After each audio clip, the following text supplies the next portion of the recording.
ఢిల్లీ నగరంపై సాయంత్రం మెల్లగా కమ్ముకుంటోంది. జాతిపితకు నమస్కరిస్తున్నట్లుగా సూర్యుడు అస్తమిస్తున్నాడు. మహాత్మా గాంధీజీ నెమ్మదిగా నడుస్తున్నారు. అడుగులు మందగిస్తున్నాయి. ముఖంలో శాంతి పరిమళిస్తోంది. ఆగిపోతారు.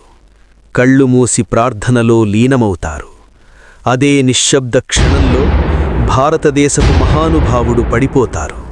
హింసలో కాదు, త్యాగంలో. అదే క్షణంలో పొలంలో రైతు చేతులు ఆగిపోతాయి. బడిగదిలో ఉపాధ్యాయురాలు మాట మరిచిపోతుంది.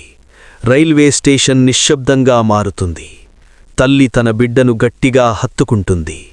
వృద్ధ స్వాతంత్ర సమర యోధుడు తల వంచుతాడు. ఇంకా వార్త రాలేదు, కాని ప్రతి హృదయం ముందే తెలుసుకుంది. బాపు ఇక లేరు. సామ్రాజ్యాలను ఎదిరించిన ధీరులు ఈరోజు బలహీనులయ్యారు. జవహర్లాల్ నెహ్రూ కళ్లలో కన్నీళ్లు ఉబికి వస్తాయి. సర్దార్ పటేల్ మౌనంగా కూర్చుంటారు. రాజేంద్ర ప్రసాద్ కళ్ళు మూసి ప్రార్థిస్తారు. దేశం ఒక నాయకుడిని మాత్రమే కాదు, తండ్రిని కోల్పోయింది. మన జీవితాల్లో వెలుగు ఆరిపోయింది. ఈ గాయపడిన భూమిపై భారతమాత తన పిల్లలను తిలకిస్తుంది. నగరాలు ఏడుస్తున్నాయి. గ్రామాలు విలపిస్తున్నాయి. కోటిమంది తల్లి కళ్లనుంచి కన్నీళ్లు జారుతున్నాయి. ఆమె మోకరిల్లి చెబుతుంది, నా పిల్లలు స్వేచ్ఛగా నడవాలనే నువ్వు పాదరక్షలు లేకుండా నడిచావు. నా మహనీయ కుమారుడా, ఈరోజు నా హృదయం ఖాళీ అయ్యింది. మహానుభావులు నిజంగా పడిపోరు.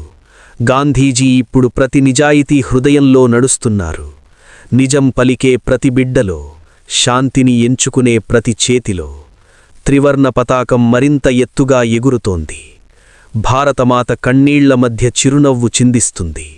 ఎందుకంటే ఒక మనిషి పడిపోయాడు, కాని ఆయన సిద్ధాంతాలు ఇంకా భారతదేశంతో నడుస్తూనే ఉన్నాయి.